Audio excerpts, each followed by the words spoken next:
We hear a ton about the microscopic heroes of our soil, the bacteria, the fungi, but what about the engineers? Well, that's what we're digging into today, the unseen animal workforce that physically shapes the world right under our feet. So let's really dive into that question.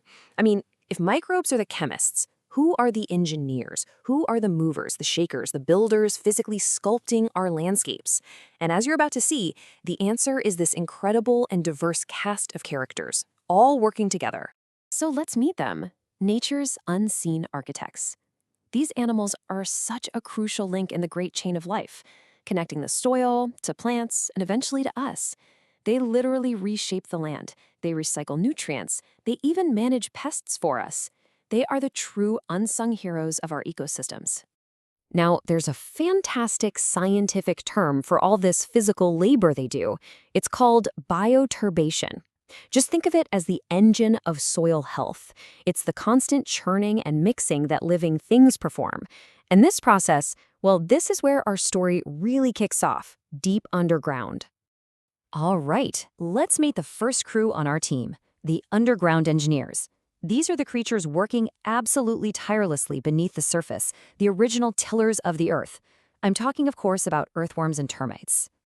You see, earthworms aren't just, passively wriggling through the dirt. Nope, they are actively constructing it. Every single tunnel they dig, every bit of earth they eat and excrete, it's an act of creation, building the very architecture that allows all other life to thrive. And the scale of what they do? It's honestly mind-blowing. In just 1 hectare, a healthy earthworm population can move up to 40 tons of soil in a single year. To put that in perspective, that's like 6 full-grown elephants' worth of earth, all being moved by worms. So, why do all these tunnels matter so much? Well, because they create something called macroporosity.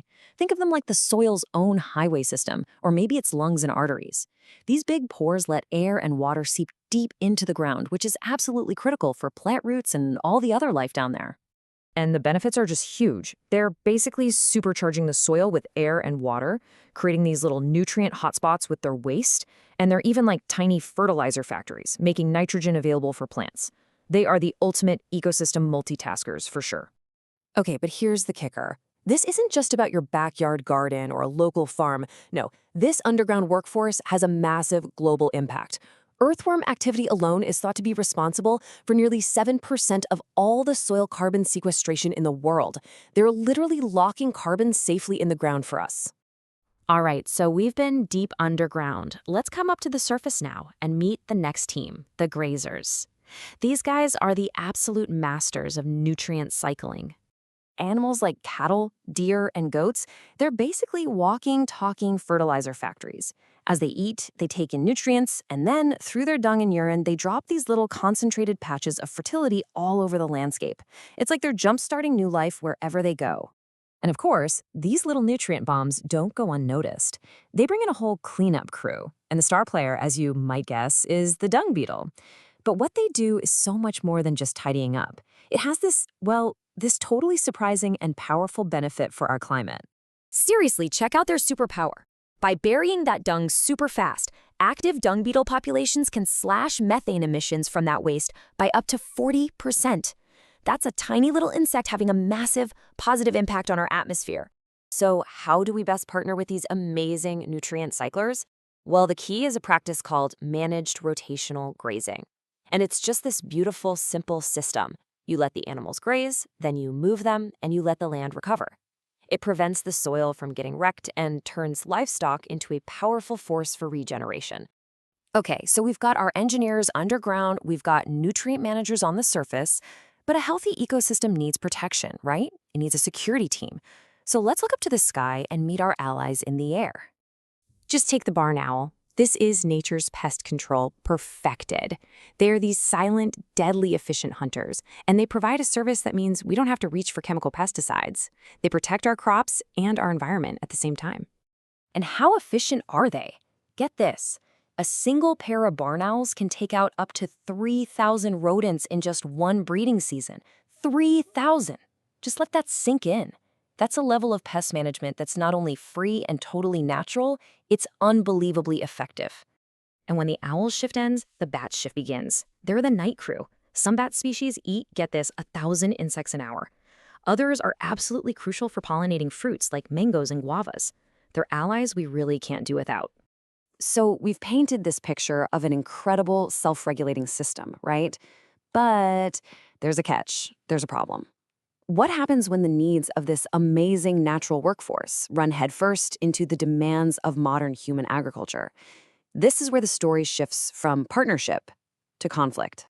And this is really the heart of the issue. As natural habitats get smaller, animals like elephants or wild boars are pretty naturally drawn to our high-energy crops. And this crop raiding, as it's called, creates a huge amount of tension and often leads to really serious conflict between farmers and wildlife. But the way we're thinking about this is starting to change. The old way, it was all about conflict, seeing wildlife as an enemy to be fought. But the new way, it's all about coexistence. It's about using our smarts, our ecological intelligence, to find a balance where both our farms and the wildlife can thrive. And this new way of thinking comes with this amazing, seriously cool toolkit of ideas. We're talking about things like beehive fences that use elephants' natural fear of bees to keep them away from crops. I mean, how smart is that? Or simple chili-based sprays that just create a harmless, spicy barrier. These are brilliant, non-lethal solutions. So here's the most important takeaway. We have to reframe this whole conversation. This is not about charity or just being nice to animals. Protecting this workforce, these architects and engineers, is a direct, vital investment in the health and the security of our own food systems. It's that simple. So from the humble earthworm all the way up to the massive elephant, we've met the unseen workforce that literally builds and maintains our world. They are the architects, the engineers, the balancers, the whole shebang.